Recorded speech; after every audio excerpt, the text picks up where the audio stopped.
Okay, I think we are live now. So, can you guys hear me? The attendees, can you guys see me? Can you guys feel me? Just give me some thumbs up, give me a reaction so that I can begin. All right.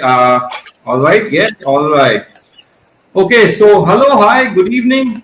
Welcome, namaste. Welcome to yet another edition of Blockchain E Weekend in association with Oro Pocket, media partner CoinGate, and powered by Inbox Events. The topic for today's discussion is quite interesting. It's public chain versus private chain. Nothing like India versus Pakistan, they have rivals or anything of that sort. And before we kickstart, let me introduce myself. My name is Akash. I'm your host, your host. I'm still new here, still a tenderfoot in the blockchain industry. I do have hosting experience, so do not worry. I'll be nice to you all, but I just have one condition.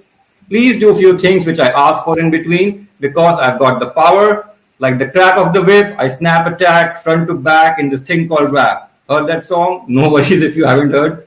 But I think if people are settling in, it's nice. People are coming in good numbers. And while we are waiting for the audience to settle in, let me tell you something about myself. I'll keep doing that in every show. Tell you guys about myself in bits and pieces. I'm an engineer on paper. I have spent 9 years in IT industry, and out of that, I have spent 4.5 years on bench. So mathematically, I have worked on alternate days. So basically, the odd even rule started in my life way back in 2008. And it was me only who gave the idea of odd even to Kejriwal, when I met him at a conference. Okay. So jokes apart, let me just introduce the panel now.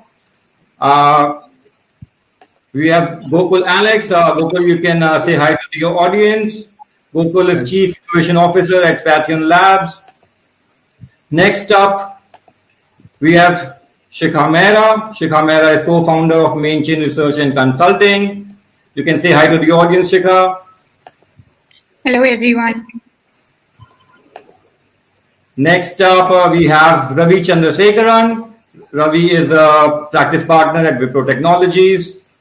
Ravi, you can also say to the wonderful audience that we have here. Yeah. And finally, we have Shantanu Sharma. We all know Shantanu. Shantanu is a known face here. Shantanu is Vice President at Inblocks Network. And I will now hide myself. I will hand over the stage to Shantanu. Shantanu will take the proceedings now and he will moderate the session. I hope you guys have a wonderful time. I will see you guys again towards the end of the session. All right, guys, all the best. Enjoy the show. Over to you, Shantanu. Thank you, Akash. Welcome to everyone. Welcome, Shikha, Gokul, and Ravi. I think it's wonderful to have you here again. Gokul, for the first time on Inblocks Network event, and it's fantastic to have you. And Ravi and Shikha, we've always discussed this with you, and there are multiple times we are doing it at a personal level as well, and of course on Inblocks events. Welcome to this thing. Now, we've already discussed this, and this goes out to the entire attendees who are here. This is how we're going to run this entire show today. Each speaker. So this is basically the thought process: public chain versus private chain.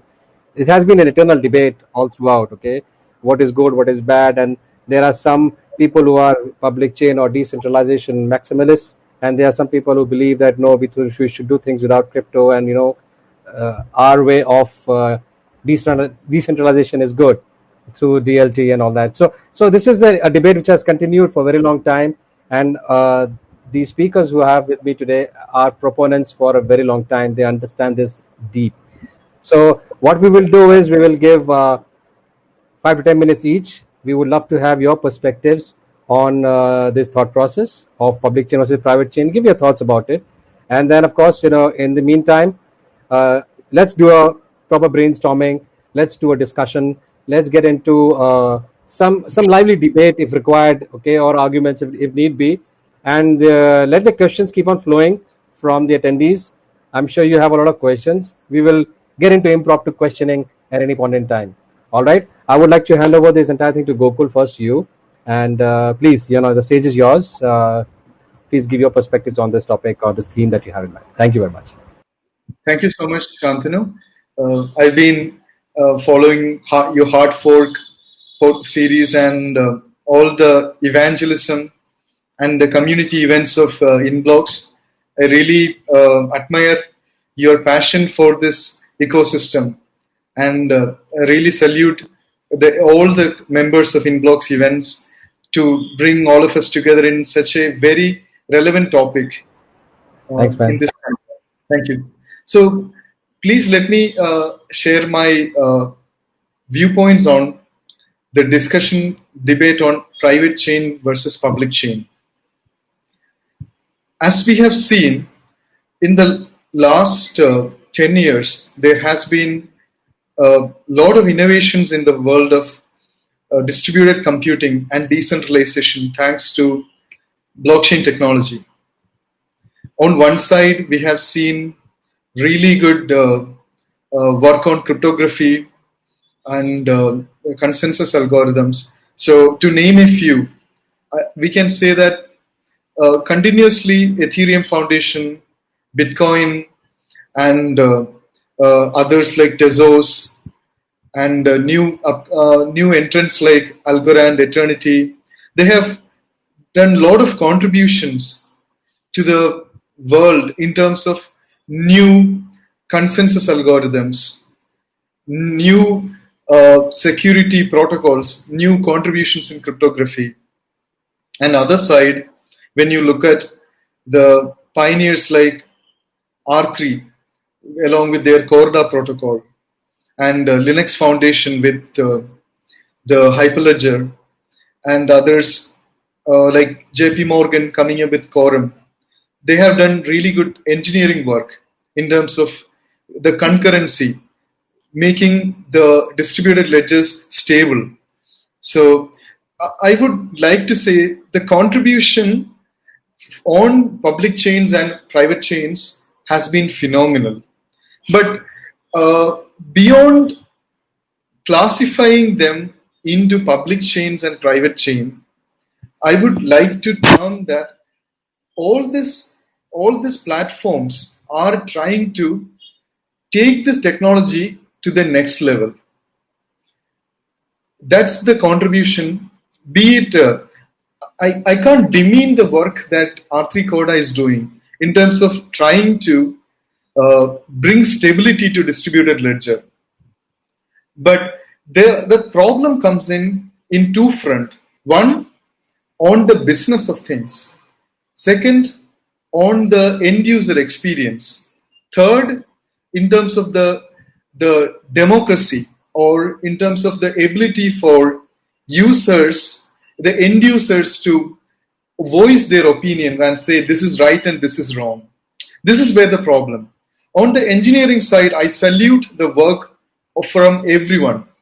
The work that R3 Coda is doing is good. I can't demean it. The kind of focus that JP Morgan has done, they are the first one to incorporate zero knowledge proof into Ethereum stack way before Ethereum did. And the post-quantum cryptography that R3 Coda has done, they did much better than even IOTA has done.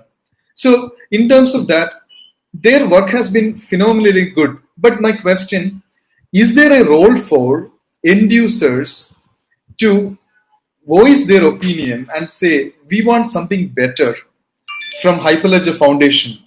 We don't want Hyperledger Fabric to be this huge, right? Why are you choosing Kafka? Why are you why are you putting this inside a particular cloud? How distributed are your nodes, right? So so this is where I find there is a problem in terms of the technology between private chain and public chain. On public chain, you have all the right to criticize. You can criticize that Ethereum 2's direction is not right, or Tezos Foundation, the way they handled the initial ICO was not right. Right? They are criticized in public. But where is such a forum for Hyperledger Fabric? I am part of a lot of special interest groups working on Hyperledger, SIGs. But that is a very elite forum, right? We have very few members. Even now, the decision makers are a small group. All the public blockchains are going slowly into on-chain governance.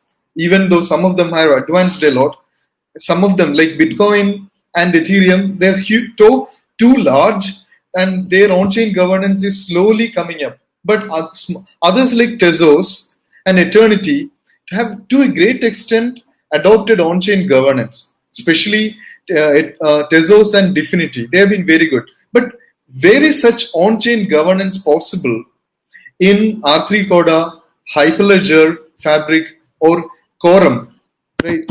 And of course, I should mention Ripple. There have been a lot of changes in the technical leadership of Ripple. Right? Why are you changing your CTOs, right? And the Stefan Thomas has moved out from Ripple and started something new. So the democracy and decentralization in terms of the governance, in terms of the technology roadmap, that is a concern for me when you look at private chains. Another problem I am seeing is the limited set of features the enterprise private blockchains roll out in their community edition. I myself have deployed R3 Coda for a really n number of customers. I really admire the robustness with which they have engineered their node. But some of the very essential features are only available for enterprise edition. And we have only a handful of people from the R3 developer community who are there to support us when we are trying to engineer it ourselves. We were ready to do it on community edition. But how do you take the contributions from the developer community? How are you fostering your developer community? At least Hyperledger have done some work in terms of fostering the developer community. In terms of that, JP Morgan's Quorum and R3's Corda have to come a long way. Even though their own engineering teams are really good, but how much are they good in fostering the developer communities? Be it Ripple or be it R3 or be it JP Morgan, I think they have a long way to go. So this is coming into the developer community part. The third part is this wrong message that the private chains are sending to governments and business communities. This is where I have a strong concern. Even though all the pioneers, if you know the people who worked in R3, the founders, they are all from IBM. The people who worked in Ripple, they all worked way back in Bitcoin. They started from Bitcoin stack. The people who worked in JP Morgan's Quorum, they are all really marvelous engineers. But after taking the brand identity of respective forums, they are forgetting their roots, right? So at the end of the day, what happens is, even though Ripple learned a lot from Bitcoin, JP Morgan's Quorum learned a lot from Ethereum, and R3 learned a lot from Java. R3 Corda is nothing but made from the beauty of Java concurrency.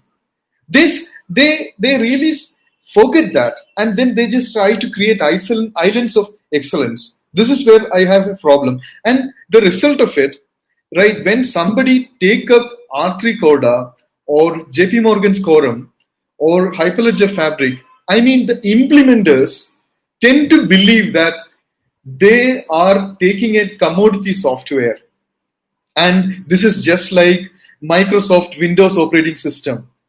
They tend to feel that this is like an off-the-shelf product I bought, somebody just developed in over the period of 2-3 years. I have no commitment to contribute back to the society, right? I have seen so many customers who say, I paid this much money for it. I am using it for my company. That's it.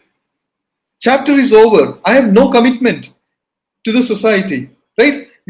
All of you don't know that this is all from a small group of people who completely forgot about themselves, who were ready to challenge their governments, who were fighting against surveillance, and they came forward and made their technology completely open source. Do you know the hardship in writing that much code and just giving it publicly for free? If you see the Bitcoin code, if you respect the effort of a coder, you should have basic, commitment to tell that. At least even if you are not fostering the community or not even contributing back, please don't believe this is like a Windows operating system you build or use. This is something you have stolen from somewhere. This is not you have stolen from somewhere. There is a history behind this technology. All the cryptography that we use in blockchain, be it public or private, it has 35 years of history. Where is that commitment? So we are creating a community. My concern is the private chain implementers have absolutely no commitment to technology. This is where my problem. I'm not telling about R3 Coda, Hyperledger, or Ripple, or those they are pioneers. I respect their engineering effort. I respect their ability to stabilize technology. That's all marvelous.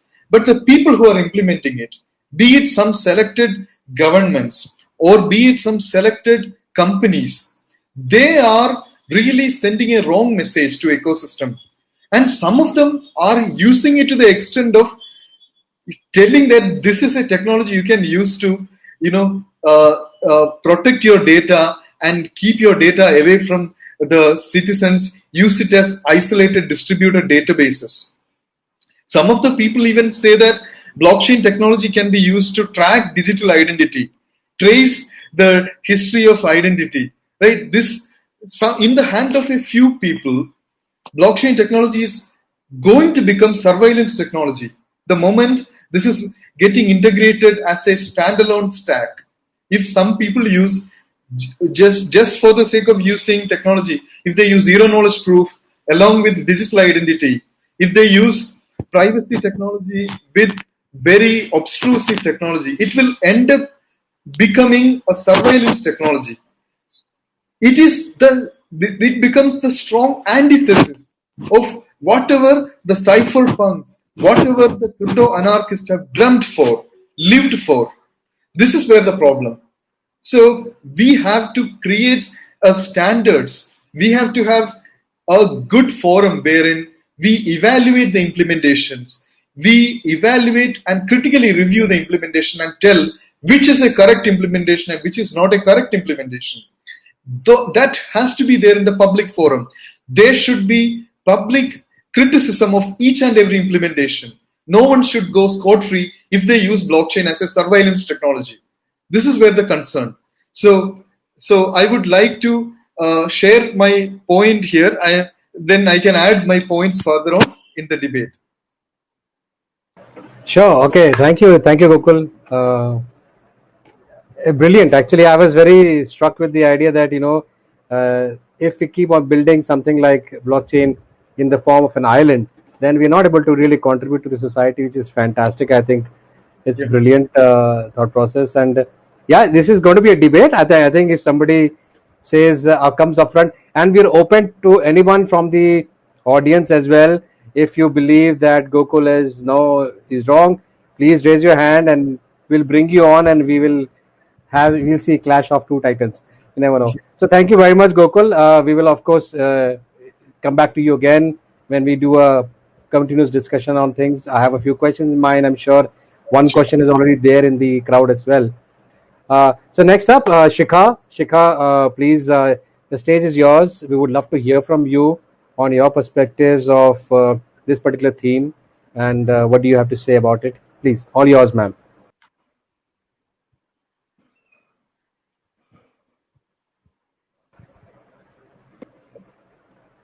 Shikha, can you hear us? Hello, Shikha. Okay, we'll wait for her to come. Let's go to Ravi. Ravi, why don't you take over? Yeah, And the stage is yours. Please give your perspectives on. Yeah. Oh, thank you, Shantanu, Akash. It's a wonderful forum, and I thank Inblocks and Coinage and that entire partnering team with Inblocks.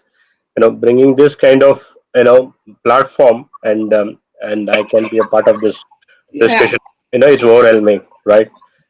Thank you, Shantanu, for that. And with that, I thank you, Gokul. It's a very good, setting the stage for 2020. You covered a massive forum in the technology perspective aspect. So I'll bring in some flavors. What you say is, correct, as well as and I want to give a some thoughtful process here how it happening in the market as standpoint, right? So whatever I say here is my experience, and it is my individual experience, and the industrial view I'm giving. So private public blockchain, yes, it's there for quite some time.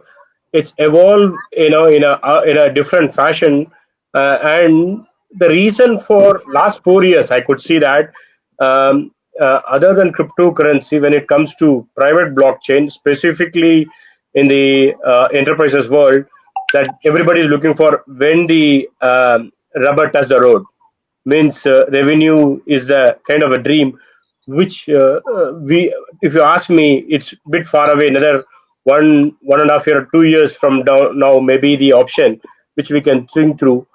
There are some of the aspect I would like to pick from what Gokul has said. Yes, first of all, we have every implementation has to have a community or a forum which can say, yes, whatever you're doing is 80% correct or 60% correct, or don't do this, because you're moving away from the vision of why we bring this, right? I agree with that aspect, because we're all choosing a use case and moving towards that, and end goal is defined that we are trying to achieve a a transaction fee, a joint to put together. That's how the vision is coming, like joint to put together. We are putting a consortium.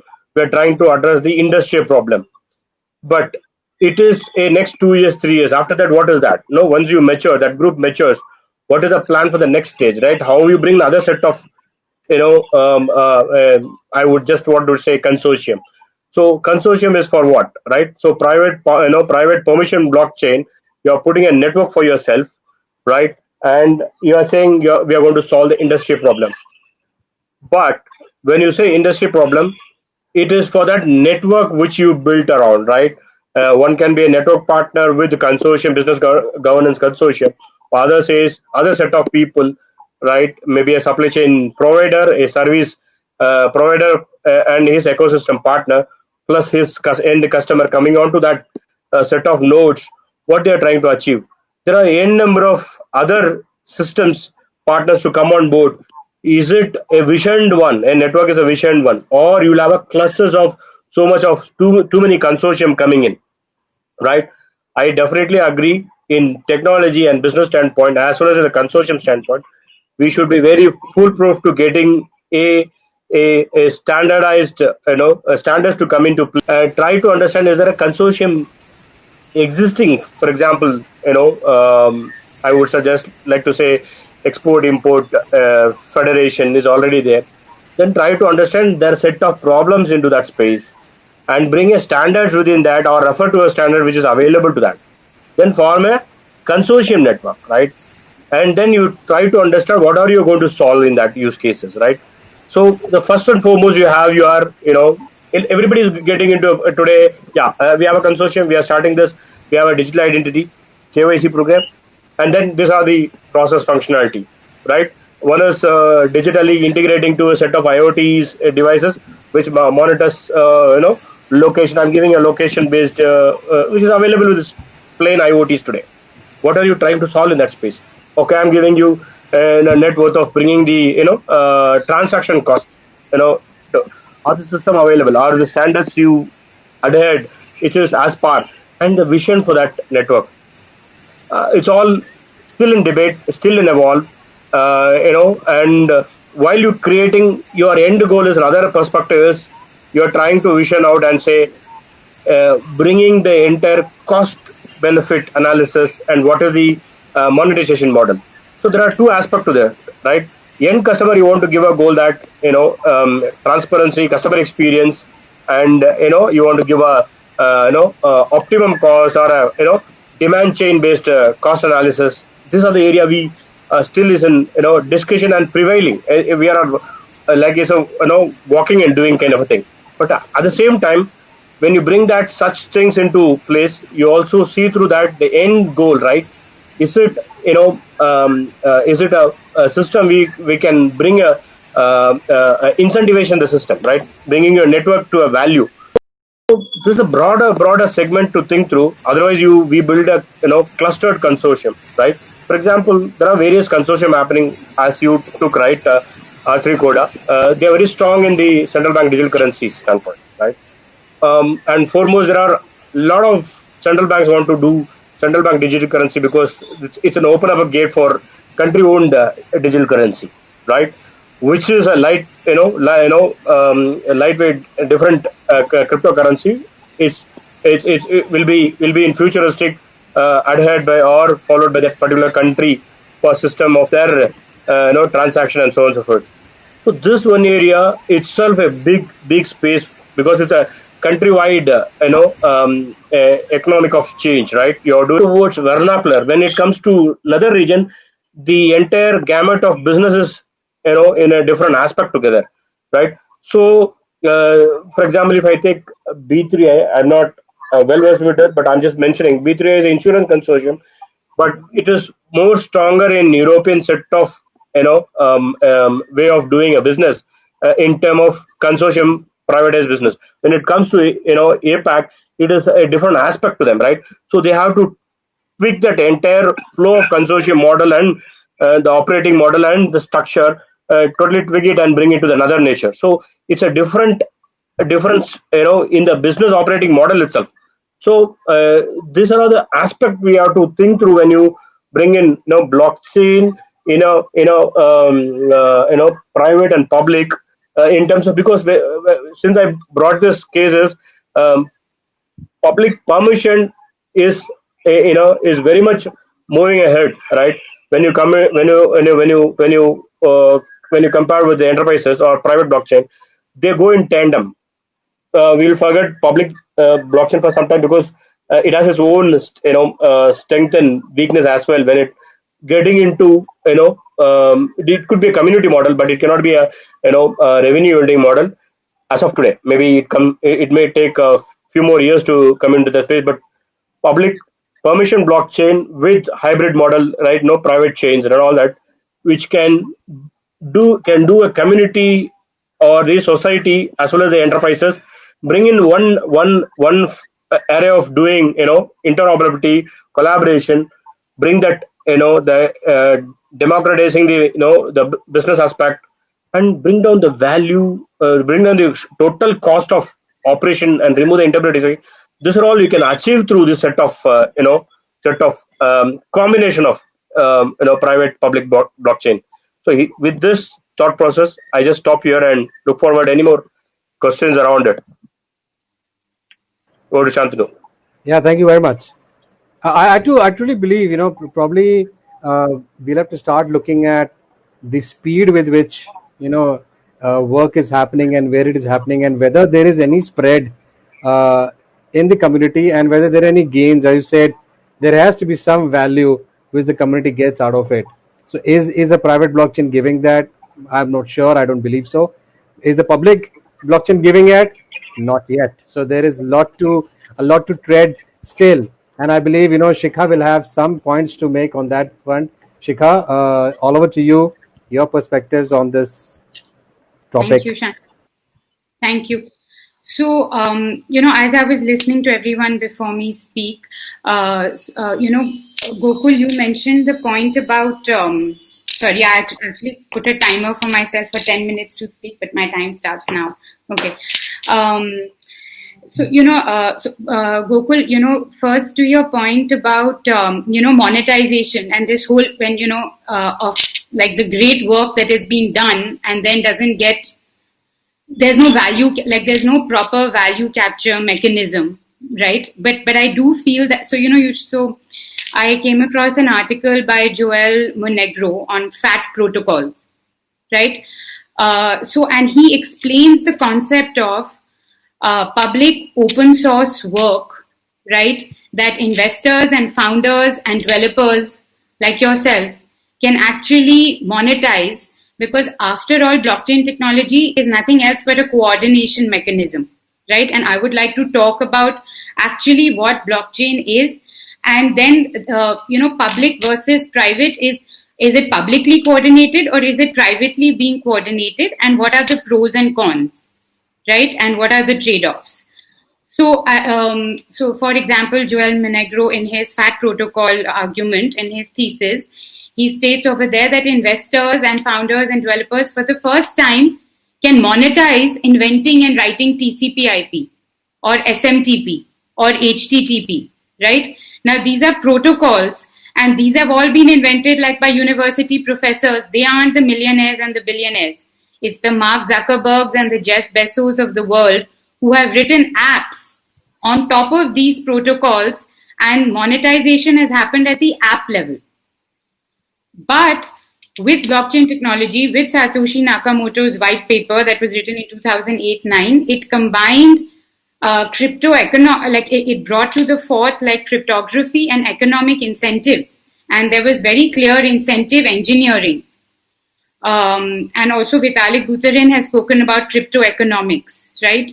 And so if you were to write a protocol that is of actual value, and then use of that protocol is monetized, and you as a founder are holding on to those tokens, and then it's a question of network effects, and as you get more and more developers to use it, right? So, but I mean, what I understood from it is that at the protocol level now monetization is possible, and this is where the inversion is, where Web 0.20 all the value capture was at the app level. In Web 3.0, using decentralized protocols and crypto economics and consensus algorithms, we bring it down the tech stack.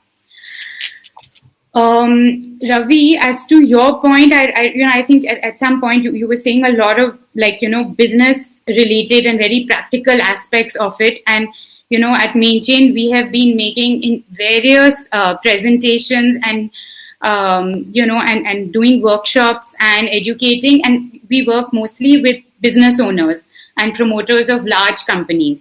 So at a very strategic, at a very decision-making level, they want to understand how safe or how private are my transactions and what am I getting out of blockchain? Why would I ever do a blockchain, right? And so then we get into is everything, if it's open, public and transparent, then how do I hold on to my transparency, or how do I hold on to my privacy, confidential transactions and all of that. So, so what I try to do is, and how I like to look at this public-private debate is, and many before me have used this term and said that decentralization is not binary. It's always across the spectrum. So, and there are certain aspects that are decentralized and there are certain aspects that are centralized. So, I mean, if the entire validation and consensus mechanism, let's say, is centralized, then you're basically just saying that it's a centralized service with APIs at the edges, right? So one has to then clearly demarcate what we are centralizing, what makes sense to decentralize, and what benefits is decentralization getting. So, for example, we are advising, on strategy points to large, fintech clients and small and large. So one of the largest concerns is then that. So then as you correctly pointed out that we're always looking at hybrid models, right? But if we just take a step back, I'm actually quite a fan of what ENY's Nightfall project is. Their third generation ZKP, zero knowledge proof tech code, right?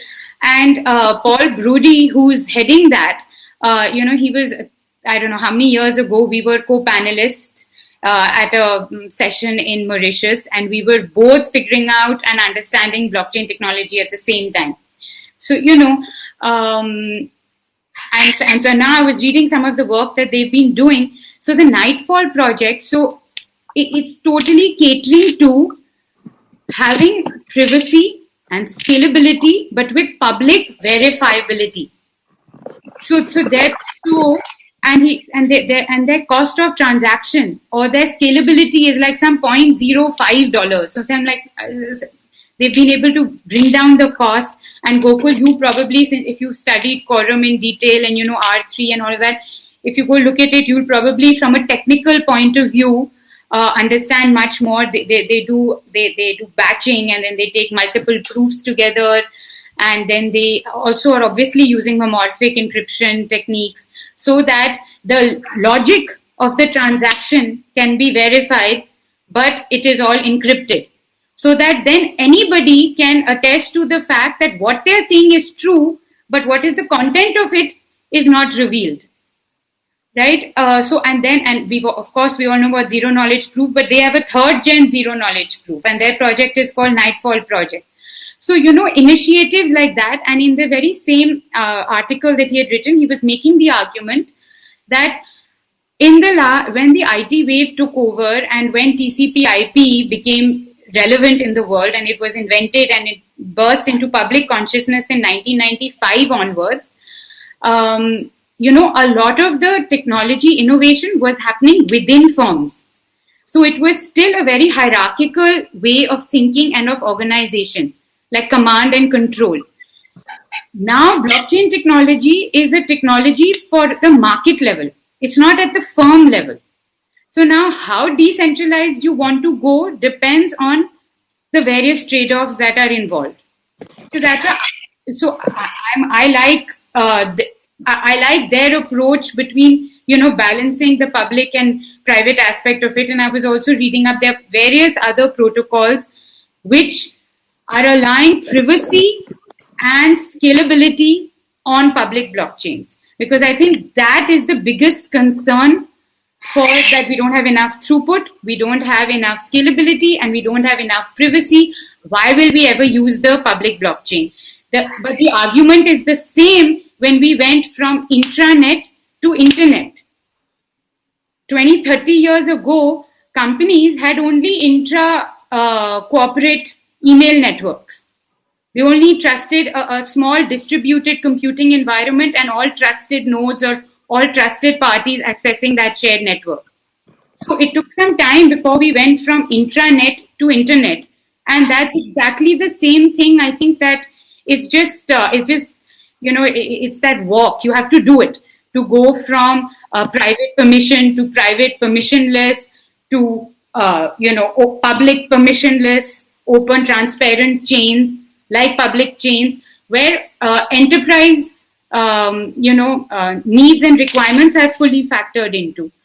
And also, I think, once we're having this debate about public and private, it's important to just understand that blockchain, like what Gokul was saying, is that, or Ravi, I've forgotten which one of you alluded to that point, that what is the main business? What is the purpose of blockchain? What is it bringing new to the world? What is it changing? Why do we even need blockchain? So as a business owner, if you look at it, so there are two vantage points. One is that you bring it into a business or a set of businesses, and it reduces costs and time.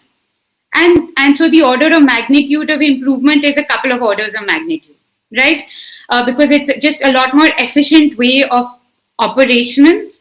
You have a shared back office. So, you don't have to do as much of reconciliation. There's much less fraud and error and much less manual intervention. You don't have to trust this thing. So you have like a shared ledger and a shared back office, right? So in some limited way, there's disruption over there. So such a technology can then be called a disruptive technology. But blockchain, the more and more reading that I'm doing and the more and more scholars that have written about the subject, they are comparing it and they're calling it a general purpose technology, a more transformational, a more foundational technology. So for that to take hold, it will obviously take some more time. It's like, which are the other general purpose foundational technologies that we've had? Electricity, railways, automobile, and the internet. Like I said, for internet also, we went to intranet to internet. So with like these kind of examples, it is going to take time for businesses, the way they are run today, the way economies are managed, the way public sector dispersion of services happens, for all of that to get automated, self-executed, non-reliant on central authorities. We're definitely at least 20 years away. But in closing, I would like to say that, if we can think of the debate of shall we use a public chain versus a private chain, I think at the back of our minds, we should always think that what blockchain technology is bringing to the table is a move from reputation-based consensus mechanisms towards trustless consensus protocols, right? Or towards game theoretic, or towards an incentivized but decentralized, trustless, distributed trust architecture. So we are actually moving from centralized powerhouses of who we trust, the reputation. 100 years, I'll trust them. 1 year, I can't trust them. So that, and who we trust to aggregate, who we trust with our identity information, who we trust, that for that foundational change to happen is frankly why I'm in this space, and how I always, when I'm advising a company or I'm advising a firm on their this thing, we have a whole spectrum of questions like this that we answer and then design. So I was speaking to a law firm, and they are like, if we want to assure data security, but my client is like, how do I know that the data that I've given you, if there's no backdoor to it? Who has CRUD? Who is the ultimate master centralized service? Is there any? Okay, fantastic. I think you need to move another half an hour. Don't mistake me. I'm just saying that to you. Shika is very fantastic. So what you brought in that, the argument is, you're talking about more of aggregations, right? The aggregators to come into place. For example, the iSprint, which is coming out with the end backend engine is blockchain, but you could see which talks about the micro credits. It talks about the base platform for the individual verification through Aadhaar, Udyog Aadhaar, and Aadhaar.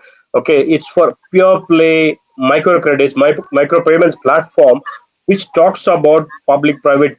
Is a combination of this kind of blockchain beneath in it, which supports the entire the onboarding, the verification, the validation of unique identity. Point number one. Second thing is the personal credit registry. That particular person or the particular the unit udyog, that company would very small and micro, which cannot put more money into that space. So there are kind of aggregation is coming around, which is either regulator driven or the market driven. So industrial consortium or the regulator driven consortium, or that aggregation is a starting area. Even for I just jumping one area into another area is, for example, why central bank digital currency. The first step is they talk about the KYC. They talk about the anti-money laundering, which is the first foremost area to do the basic problem for the regulator as in the sandbox environment, and then implementation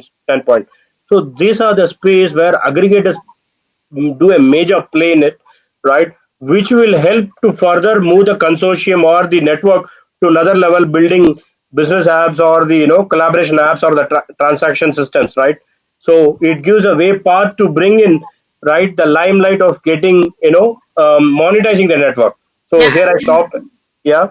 yeah. Because I can That talk part. about other. Yeah. Yeah, it has to run its course. Definitely. Can I add a few points, Shantanu? Yeah, please. See, I'm first all of ears. all, I would like to say Shikha's point starts from a very people say, or intranet. Everyone, for example, there was a work in, if you know, the work in CERN, then there is another work in even Soviet Union. They were working on their national internet. The discussion was, do you want to create a national net or a net without a national politics? That was the only debate. So where one side you see Soviet Union creating a national internet, which failed eventually. On the other side, we have CERN collaborating with DARPA and all other groups creating an international net. It Yeah. did not start with the intranet. That's the first mistake. Second mistake, the hype you're saying, there is no third generation zero knowledge proof. This this kind of words that the corporates and the big fours try to permeate, they're trying to mislead on technology. The work if eBay has done, that is done by a couple of researchers in INRIA, France. It is not done by eBay engineers. I know who worked on Nightfall. Okay, and it is not a proprietary technology. That's why eBay had to open source it. The work was done by a research university called INRIA in France. So now telling about there is no first generation zero knowledge proof. second generation zero knowledge proof and third generation zero knowledge proof. You guys are doing a deep harm to the people who are working on zero knowledge proof. When the first group came up with Zcash, they created a trusted setup. Then there is a universal setup and there is a trustless setup. These are the only three ways of implementing zero knowledge proof. Yeah, you're right on saying that homomorphic encryption, some of the founders or the original authors of homomorphic encryption were IBM researchers. That's it. It has nothing to do with IBM. It has nothing to do with any corporate. Corda cannot make it homomorphic encryption proprietary, nor anybody can do it. It's an open source technology. Homomorphic encryption is pioneered by researchers working in Israel and elsewhere in Europe. Right? Even Indians have worked on it. There is an Indian called Sanjay Garg. He is one of the pioneers in homomorphic encryption. None of these technologies started from corporate research labs. What happens is when they are pioneers, they get hired by these corporates. Yeah. That's what happened. So there is nothing called first generation zero knowledge proof invented by Zcash and the third generation done by EY. That's a strong misconception which you have to correct yourself. Second point, Web3.